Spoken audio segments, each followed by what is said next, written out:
Hello guys, আসসালামু আলাইকুম। আমি চম্পা আক্তার। অনেক দিন পরে একটা ভিডিও দিলাম, আসলে দিতে পারি না ব্যস্ততার কারণে। দেখেন, আমি গেছিলাম গ্রিন নাইম হাসপাতালে।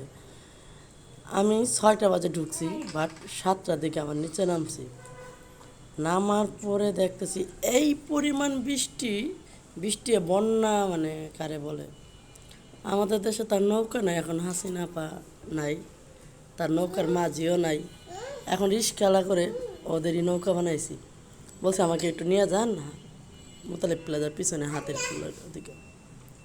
বলতেছে 400 টাকা গাড়ি ভাড়া। এটা কোনো কথা বলেন? 400 টাকা বলে রিক্সা ভাড়া, যেনে 40 থেকে 50 টাকা রিক্সা ভাড়া। আর ওনাদেরকে বলে কি করবো, যে পানি আর এত কষ্ট করতেছে ওনারা, মানে বলার মতো না। থাক, কিছু করার নাই। বললাম যে আপনারা 200 টাকা দেবো, আপনি যাবেন? বলে আচ্ছা উঠেন। পরে আমার সাথে তো আমার বাচ্চাটা ছিল, আমার বাচ্চাটাকে দেখাই দিয়ে নিয়ে গেছি।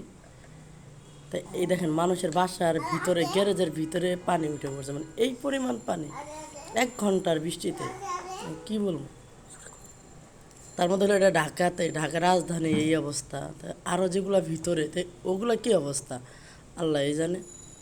যাই হোক, অনেক কষ্ট করে একটা রিস্কে নিয়ে আমি চলে আসলাম আমার বাসায়। দেখেন, কিন্তু আমি যেদিকে থাকি ভাড়াটা একটু বেশি হইলেও পরিবেশটাও ভালো, বাসাও ভালো। আমাদের দিকে বৃষ্টির কোনো সময় পানি জমে না। পানি বৃষ্টি একদিক দিয়ে হয়, আরেক দিক দিয়ে চলে যায়। আবার ভাড়াটাও অনেক বেশি। এখন আবার অনেকে বলতে পারেন, আপনি এই কথা বললেন, আপনার বাসা কোথায়? আমার বাসা হাতের পুল মোতালেব প্লাজার পিছনে। আমার বাসা দেখতে চাইলে আমি দেখাবো, সমস্যা নেই। দেখেন এই যে আপুটা, মানে কি পরিমাণ পানি, যে উনি ভিজতে ভিজতে, উনিও গ্রিন নাইপে গেছিলো, উনি এসে নামছে। আর আমি আমার বাচ্চাটারে নিয়ে অনেক কষ্ট করে আসছি। তো আসার পরে এই যে সিএনজিগুলা, বিশেষ করে সিএনজিগুলা, অটো রিক্সাগুলা, গাড়িগুলো, এগুলো রাস্তার মধ্যে, মানে যেদিকে গাড়ি চলতেছে ওদিকে দাঁড়াই গেছে, নষ্ট হয়েছে, পানি ঢুকে পড়ছে, কিছু করে না। আবার এই জায়গাটায় হইল আপনার অন্ধকার টাইপের, কারেন্ট নাই। মানে কারেন্ট নাই বলতে আলো কম, একটু ভিতর টাইপের। উনি ভিতর দিয়ে ঢুকছে মেন রাস্তা, ওই রাস্তা দিয়ে বিসিএসের ওদিক দিয়ে আরও পানি, আপনার ওদিক দিয়ে যাইতে গেলে আরও পানি।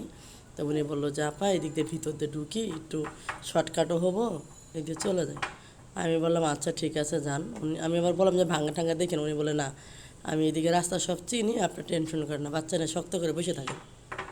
আমি বললাম আচ্ছা ঠিক আছে, আল্লাহ আপনার হেফাজত করুক, আমার নিয়ে যান।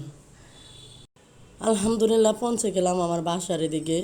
সবাই ভালো থাকেন, আসসালামু আলাইকুম। দেখা যাবে পরের ভিডিওতে। আমি আসলে এখন ভিডিও করাটা করতে পারি না, মানে বাতি দিয়ে দিয়েছি বললে চলে, এরকম। তো ভালো থাকেন।